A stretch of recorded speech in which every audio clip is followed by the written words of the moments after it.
क्यों बच्चों, आज हमारे फिजिक्स की जर्नी कहाँ जाएगी? आज हमारे फिजिक्स की जर्नी जाएगी क्लास 12th के टॉपिक इलेक्ट्रिक डाइपोल और इलेक्ट्रिक डाइपोल मोमेंट पर। आज बहुत दिन बाद मैं वापस आया, कुछ तबीयत खराब थी बीच में और समय नहीं मिल पा रहा था हमको, तो आज हम फिर से कम बैक किए बार फिर से, ठीक है। तो आज हम लोग पढ़ेंगे इलेक्ट्रिक डाइपोल और इलेक्ट्रिक डाइपोल मोमेंट। माइंड को कंसंट्रेट रखिएगा, ठीक है।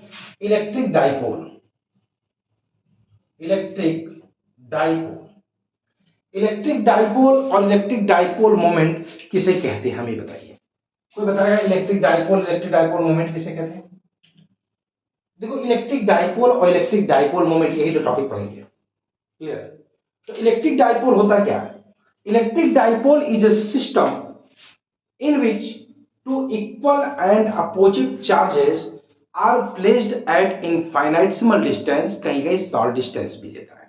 माने कहने का मतलब है कि जब दो चार्ज एक दूसरे से बहुत कम दूरी पर रखे हुए हों तो उसको हम लोग कह सकते हैं इलेक्ट्रिक डाइपोल। माने क्या कह सकते हैं डेफिनेशन में, इसको डेफिनेशन नोट कर लेना। Electric dipole is a system in which two equal and opposite charges are placed at infinitesimal distance। हमने क्या कहा? हमने कहा इलेक्ट्रिक डाइपोल एक सिस्टम है जिसमें दो इक्वल एंड अपोजिट चार्ज एक दूसरे से इनफाइनाइटसिमल डिस्टेंस पे या शॉर्ट डिस्टेंस पे रखे होते हैं, clear. And the electric dipole moment, देखो ये इलेक्ट्रिक डाइपोल मोमेंट समझना, इलेक्ट्रिक इसी लिखवा देते हैं, अलग से क्या करें। Electric dipole moment, electric dipole moment हमने इसी में इलेक्ट्रिक डाइपोल मोमेंट समझा दिया, is defined as the product of magnitude of either charge and the distance between them। हमने क्या कहा? हमने कहा इलेक्ट्रिक डाइपोल एक सिस्टम, एक तरीका है जिसमें दो इक्वल और अपोजिट चार्ज जो है वो एक दूसरे से बहुत कम दूरी पर रखे होते हैं। और इलेक्ट्रिक डाइपोल मोमेंट किससे डिफाइंड होता है? इलेक्ट्रिक डाइपोल मोमेंट जो है वो आपका डिफाइन किससे होता है? तो इलेक्ट्रिक डाइपोल मोमेंट जो होता है उसमें से किसी भी एक चार्ज के मैग्नीट्यूड, क्यों किसी एक चार्ज के मैग्नीट्यूड? क्योंकि आपको मालूम है कि दोनों के दोनों चार्ज जो है आपस में क्या है? बराबर है। इसका मतलब दोनों का मैग्नीट्यूड क्या है? सेम है, क्लियर। तो किसी भी एक चार्ज के मैग्नीट्यूड और दोनों के बीच के डिस्टेंस के प्रोडक्ट के क्या होता है? बराबर होता है, क्लियर। जैसे मैं प्रूव करके दिखा दूं, कैसे प्रूव करूं इसको? Let us consider two charge minus q and plus q are placed at a distance 2l। जरूरी नहीं कि आप इसको 2l मानो, आप r भी मान सकते हो, कुछ भी मान सकते हो। 2l इसलिए माना जाता है कि आगे जब क्वेश्चंस करेंगे तो सेंटर से इसकी डिस्टेंस लेते हैं और सेंटर से डिस्टेंस लेने में आपकी कैलकुलेशन थोड़ी सी इजी हो जाती है। इसलिए देखो हमने क्या कहा, let us consider two equal and opposite charge. ये हमने मान लिया, एक है माइनस क्यू और एक क्या है? Plus Q. ये ओ, अब बीच की डिस्टेंस हमने मान लिया 2l। तो इसका इलेक्ट्रिक डाइपोल मोमेंट क्या होगा? तो इसका इलेक्ट्रिक डाइपोल मोमेंट क्या होगा? इलेक्ट्रिक डाइपोल मोमेंट क्या होगा, आप नोट्स बना सकते हो इससे, P is equal to Q into 2L। कैसे, आप कोई भी एक चार्ज ले लो, यहां पर ध्यान देना Q नेट चार्ज नहीं है, इन दोनों चार्जों में से इसका मैग्नीट्यूड है, तो Q इंटू 2L आप ये समझ गए होंगे, ये आपका क्या है, इलेक्ट्रिक डाइपोल मोमेंट। आगे आप जब पढ़ोगे तो आपको एक बहुत मजेदार चीज यहां मिलेगी। पहले तो आप जान लो कि इसकी ये वेक्टर क्वांटिटी होती है और इसकी डायरेक्शन किधर होती है, इसकी डायरेक्शन किधर होती है, निगेटिव से पॉजिटिव की ओर। इलेक्ट्रिक फील्ड की होती है पॉजिटिव से निगेटिव, इलेक्ट्रिक डाइपोल मोमेंट की होती है निगेटिव टू पॉजिटिव। क्लियर, तो इसकी डायरेक्शन होती है निगेटिव टू पॉजिटिव। यहां पर एक मजेदार बात बताऊं, आगे जब आप पढ़ोगे तो आपको मिलेगा polar and non polar molecules. तो पोलर मॉलिक्यूल्स किसे कहते हैं इसके डेफिनेशन यही होती है कि पोलर मॉलिक्यूल्स वे होते हैं जिनके पास परमानेंट डाइपोल मोमेंट होता है, और नॉन पोलर मॉलिक्यूल्स किसे कहते हैं, नॉन पोलर मॉलिक्यूल्स वे होते हैं जिनके पास डाइपोल मोमेंट नहीं होता। ऐसा मैं इसलिए बताया क्योंकि बहुत बढ़िया चीज बताने जा रहा हूं आपको कि मान लो कोई एटम है, तो in an atom the centre of gravity of positive charges को मैं रख के बताऊं, the centre of gravity of positive charges and centre of gravity of negative charges are coincide each other. हमने क्या कहा, हमने कहा कि अगर आपका कोई एटम है तो इसमें सेंटर ऑफ पॉजिटिव चार्ज और सेंटर ऑफ नेगेटिव चार्ज दोनों की नेगेटिव ग्रेविटी बोल दिया हमने, तो centre of gravity of positive charge, centre of gravity of negative charge या सेंटर ऑफ पॉजिटिव ऐसे बोल सकते हो, तो ये दोनों आपस में क्या कर जाते हैं, कोइंसाइड। लेकिन जब हम कभी इसको किसी इलेक्ट्रिक फील्ड में रखते हैं, देखो ध्यान से क्या हमने बोला, पहले हमने बोला, हमने कहा कि in an atom the centre of positive charge and centre of negative charge are coincide, it means that they have no dipole moment. इसका मतलब है कि इसके पास कोई डाइपोल मोमेंट नहीं है, यह है इसके पास कोई डाइपोल मोमेंट नहीं है। लेकिन when it is placed in an external field, electric field, लेकिन जब हम इसको क्या करते हैं, किसी इलेक्ट्रिक फील्ड में रखते हैं, तो centre of positive charge and centre of negative charge are separated by a finite distance.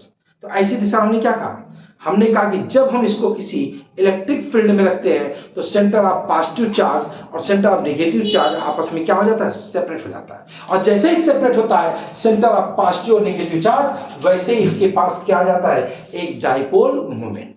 तो हम लोगों ने क्या सीखा, हमने अभी तक क्या कहा, हमने कहा कि इलेक्ट्रिक डाइपोल एक सिस्टम है जिसमें दो इक्वल और अपोजिट चार्ज जो है एक दूसरे से इनफाइनाइटेसिमल डिस्टेंस पे रखे होते हैं।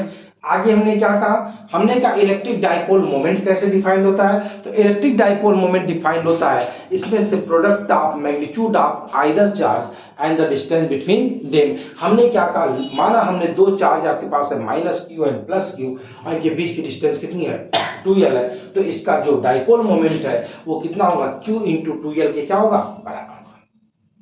क्लियर है। अब हमने क्या कहा, अगर कोई एटम है तो उसमें सेंटर ऑफ पॉजिटिव और नेगेटिव चार्ज एक दूसरे से कोइंसाइड रहते हैं, लेकिन जब हम उसको रखते हैं किसी इलेक्ट्रिक फील्ड में तो ऐसे कंडीशन में उसका पॉजिटिव और नेगेटिव चार्ज आपस में क्या कर जाता है, सेपरेट कर जाता है, अतः उनके पास हो जाता है एक डाइपोल मोमेंट। तो आप इसको नोट कर लीजिए जल्दी से अक्षर से। तो अब देखिए यहां पर आपके सामने इलेक्ट्रिक डाइपोल मोमेंट से रिलेटेड एक क्वेश्चन पड़ा हुआ है जो कि एनसीईआरटी का है। एनसीईआरटी आपको लगाना पड़ेगा बेटा, अगर आपको ये क्वालिफाई करनी है तो एनसीईआरटी तेजी से लगाना होगा। एनसीईआरटी बिना खत्म किए आप कुछ कर नहीं पाओगे। क्लियर। अब आते हैं, देखो हमने कहा a system has two charges QA and QB। QA कितना है, 2.5 इंटू 10⁻⁷ कूलम और QB है -2.5 इंटू 10⁻⁷ कूलम। आप ध्यान दो कि दोनों का मैग्नीट्यूड सेम है और ये बनाएंगे डाइपोल। कैसे, लोकेटेड एट पॉइंट्स, अब पॉइंट्स बनाते तो पता चल जाएगा डाइपोल है कि नहीं। ए बी, ए पे पॉइंट क्या है 0 0 -15 और बी पर है 0 0 15 सेंटीमीटर। इसका मतलब इसका x coordinate, y coordinate 0, z coordinate में -15 और यहाँ पे z कोऑर्डिनेट -15 +15। अब what are the total charge and electric dipole, दो चीज पूछा है, टोटल चार्ज भी पूछा हुआ है और डाइपोल मोमेंट सिस्टम पूछा हुआ है। तो कैसे करोगे, सबसे पहले हम एक काम करते हैं, पॉइंट आउट करते हैं, इसको मानते हैं जेड एक्सिस। क्लियर। तो यहां पर सबसे पहले हम ए पॉइंट बनाते हैं। ए पॉइंट मान लो यहां पर है, तो ये आपका पॉइंट हो गया 0 0 -15 सेंटीमीटर। इसका ये डिस्टेंस आपकी हो गई 15 सेंटीमीटर। चूंकि नीचे की तरफ है इसलिए क्या लगा है माइनस। अब यहीं से ही ऊपर कर लो, इसका कोऑर्डिनेट से 0 0 क्या है 15 सेंटीमीटर। इसका जेड कोऑर्डिनेट्स यहां से आता कितना है 15 सेंटीमीटर। क्लियर है? इसका जेड कोऑर्डिनेट्स है 15 सेंटीमीटर। ये आपका पॉइंट बी है। तो आप देख लो ए से बी की डिस्टेंस कितनी है तुम्हारी 2l है। क्लियर? अब यहां पे देखो गिवन दैट क्या given that q a is equal to 2.5 into 10⁻⁷ coulomb. ठीक? और q b is equal to -2.5 into 10⁻⁷ coulomb. और 2l is equal to 2l माने डिस्टेंस बिटवीन टू चार्जेस। तो यहां पर कितना है 15 सेंटीमीटर। अब प्लस 15 सेंटीमीटर माइनस मत कर देना क्योंकि डिस्टेंस है ये हो गया 30 सेंटीमीटर। ये आप कह सकते 0.30 मीटर। क्लियर? तो सबसे पहले पूछा गया टोटल चार्ज Q। तो Q is equal to q a plus q B.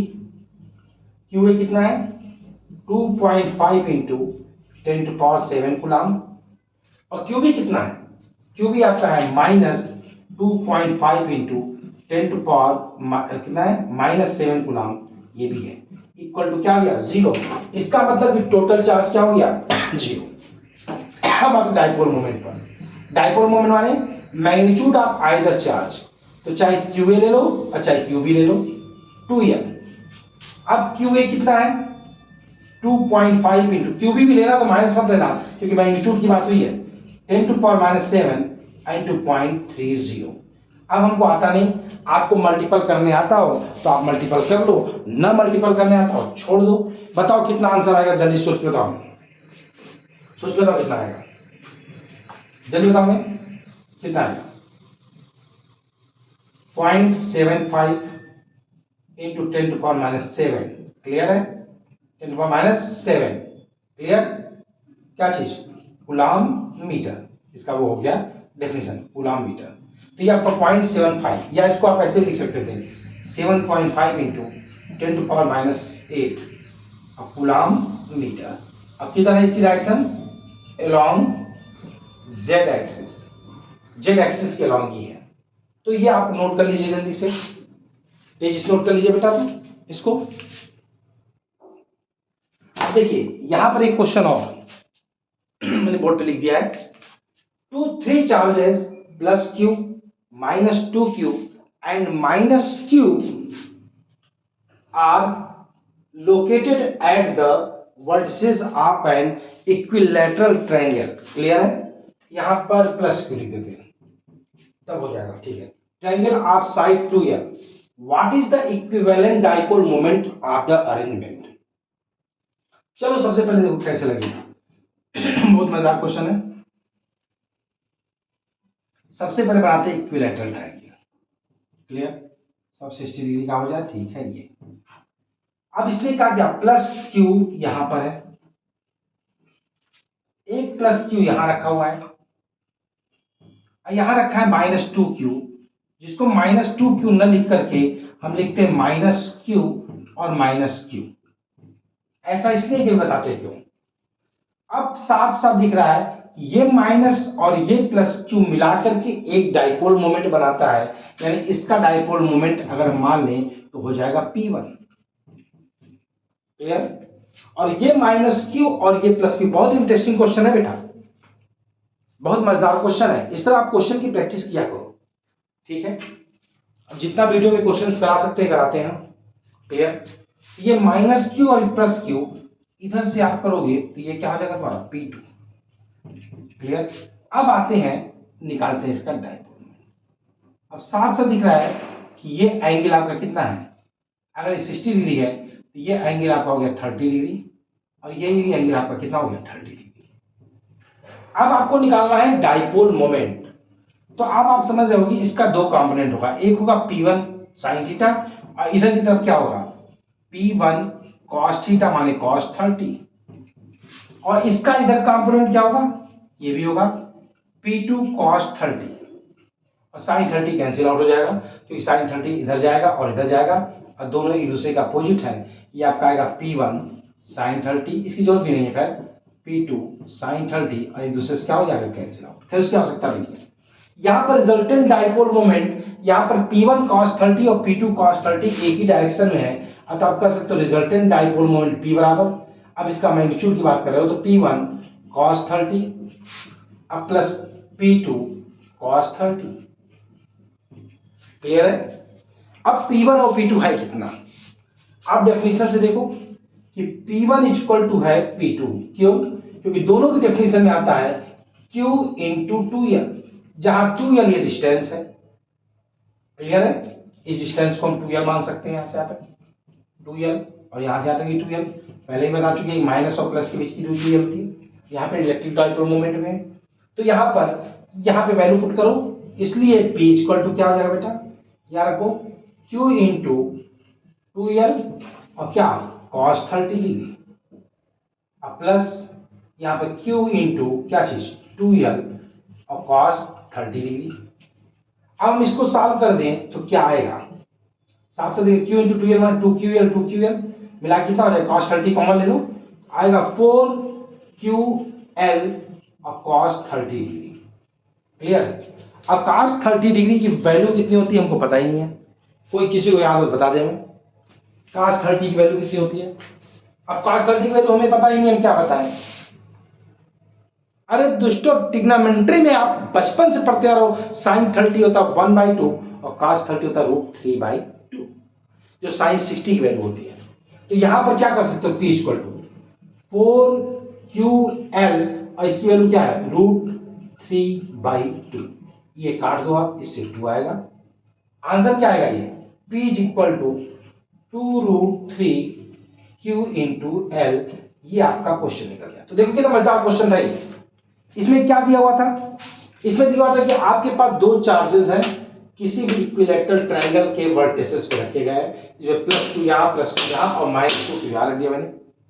-2Q को हमने बोटी बोटी दो भागों में काटा, मैंने -Q यहाँ कंसीडर किया, -Q यहाँ कंसीडर किया, माने एक डाइपोल मोमेंट इसने बनाया, एक डाइपोल मोमेंट इसने बनाया। इसके डाइपोल मोमेंट को हमने क्या कहा, P1 कहा, इसके डाइपोल मोमेंट को हमने कहा P2 कहा। Now we divided the dipole moment into two component, P1 cos 30 and P1 sin 30, और P2 को भी डिवाइड किया P1 cos 30 और P1 sin 30, P1 sin 30 और P2 sin 30 आपस में कैंसिल आउट, आया क्या, the resultant dipole moment P equal to P1 cos 30 plus P2 cos 30। Now putting the value of P1 and P2, P1 equal to Q into 2L और P2 equal to also Q into 2L, putting the value of P1 and P2 in this equation, P is equal to 2QL cos 30 plus 2QL cos 30 आएगा 4QL cos 30, cos 30 की value √3/2, 2 से cut गया, आया 2√3Q into L, clear. तो आज हम लोगों ने एक छोटा सा टॉपिक पढ़ाया, इलेक्ट्रिक डाइपोल और इलेक्ट्रिक डाइपोल मोमेंट, क्लियर। अब हम लोग मिलेंगे अगली जर्नी में अगले टॉपिक पर, तब तक आप लोग भी मेहनत करिए और इलेक्ट्रिक डाइपोल पे जितने क्वेश्चंस मिलते जाएं उन सारे क्वेश्चंस को आप क्या करिए, कंप्लीट करिए, क्लियर। तो मिलते हैं हम लोग ब्रेक के बाद, लेकिन सबसे पहले हम इसको थोड़ा सा इरेज कर लें और अगले क्वेश्चन पे मिलेंगे हम लोग, ठीक है। तो यहाँ पे हम इसको इरेज कर लेते हैं और अगली बार मुलाकात होगी जर्नी में अगले टॉपिक पर। इसके बाद का जो टॉपिक है, आप लोग लगातार तैयारी करते रहो बेटा, जान लो कंपटीशन बहुत है ना, ठीक है। तो मिलते हैं ब्रेक के बाद अगली जर्नी पर, ठीक, ऐसा।